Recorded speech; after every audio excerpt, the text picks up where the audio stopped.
আসসালামু আলাইকুম। সারা বছরের জন্য কিভাবে পুদিনা পাতা সংরক্ষণ করে রাখা যায় সেটা আজকে শেয়ার করব। সব সময় হাতের কাছে পুদিনা পাতা থাকে না, তাই পুদিনা পাতা ঘরে সংরক্ষণ করে রাখলে প্রয়োজনের সময় খাবার তৈরিতে ব্যবহার করা যায়। ছাদে পুদিনা পাতা গাছ লাগিয়েছি, এই দেখুন কতটা সুন্দর হয়ে বেড়ে উঠেছে। বাজার থেকে পুদিনা পাতার আটি কিনে এনেছিলাম। পুদিনা পাতার ডালের আগে যে দুই একটা কচি পাতা ছিল সেগুলো রেখে দিয়ে বাকি সব পাতা ছিঁড়ে রেখে দিয়েছিলাম খাবার তৈরিতে ব্যবহার করার জন্য। আর পাতা ছাড়া ডালগুলো কিন্তু ফেলে দিবেন না, এই ডাল থেকে নতুন গাছ আবার জন্ম নিবে। এই যে দেখুন পাতা ছাড়া ডালগুলো একটা ড্রামের মাটিতে লাগিয়ে দিয়েছিলাম। গাছে অনেক সুন্দর পাতা হয়েছে, এর জন্য প্রতিদিন গাছে পানি দিতে হবে। আপনারাও চাইলে যার যার বাসার বারান্দায় কিংবা ছাদে কিংবা আঙিনায় এই পুদিনা পাতার গাছ লাগিয়ে রাখতে পারেন। শুধু একটু যত্ন আর প্রতিদিন গাছে পানি দিতে হবে। যখনই পুদিনা পাতার প্রয়োজন হবে ঠিক তখনই গাছ থেকে তাজা তাজা পুদিনা পাতা ছিঁড়ে নিতে পারেন। এভাবে পুদিনা পাতা লাগিয়ে সারা বছরই খেতে পারেন। তবে আজকে আমি আরও দুইটি পদ্ধতিতে পুদিনা পাতা সংরক্ষণ করে দেখাবো।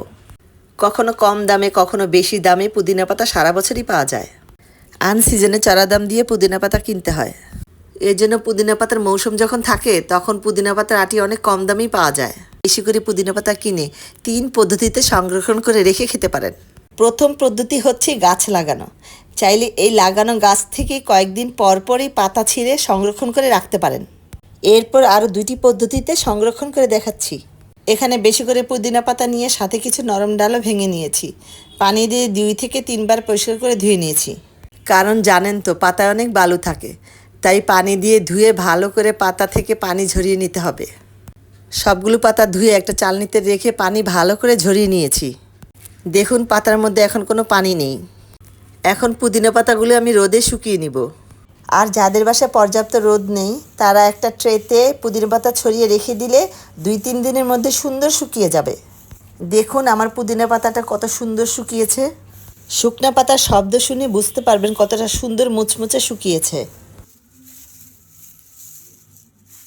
আমার রোদে শুকাতে 2 দিন সময় লেগেছে। পাতাগুলো মুচমুচে অবস্থাতেই একটা ব্লেন্ডারে ব্লেন্ড করে নিব। ব্লেন্ডার করার পর একটা চালনি দিয়ে চেলে নিব, কারণ পুদিনা পাতার যে ডালগুলো ভেঙে নিয়েছিলাম সেগুলো শুকিয়ে আঁশ থাকতে পারে, তাই চেলে নিব। পাতা কাঁচা অবস্থায় বেশি দেখায়, কিন্তু শুকনা পাতা গুঁড়া করার পর গুঁড়া খুব সামান্য পরিমাণেই পাওয়া যায়। এই পুদিনার গুঁড়া পাউডার একটা কাচের ছোট বয়মে রেখে দিলে সারা বছর ভালো থাকবে।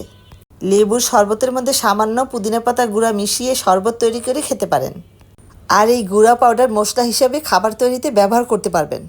পুদিনা পাতা সংরক্ষণের 3য় পদ্ধতিটা এখন দেখাচ্ছি। প্রথমে পুদিনা পাতাগুলো ভালো করে পানি দিয়ে ধুয়ে নিতে হবে। এরপর পাতা থেকে পানি ভালো করে ঝরিয়ে নিতে হবে যাতে পানি না থাকে। পানি ঝরে গেলে ছোট ছোট পলিথিনের মধ্যে পাতা ভরে ডিপ ফ্রিজে রেখে দিব। যখনই পুদিনা পাতার প্রয়োজন হবে তখনই ডিপ ফ্রিজ থেকে বের করে যতটুকু প্রয়োজন ঠিক ততটুকু বের করে শিলপাটায় বেটে নিব। ব্লেন্ডারে ব্লেন্ড না করে পাটায় বেটে নিলেই ভালো হবে, কারণ অল্প পরিমাণে ব্লেন্ডারে ব্লেন্ড হতে চায় না, তাই শিলপাটায় বেটে নিলেই ভালো হবে। আর এই পুদিনা পাতা আমাদের শরীরের জন্য অনেক উপকার, অনেক রোগ থেকে আমাদের বাঁচায়। তাই শরীরের ভালোর জন্যই আমাদের সবার পুদিনা পাতা খাওয়ার অভ্যাস করা উচিত।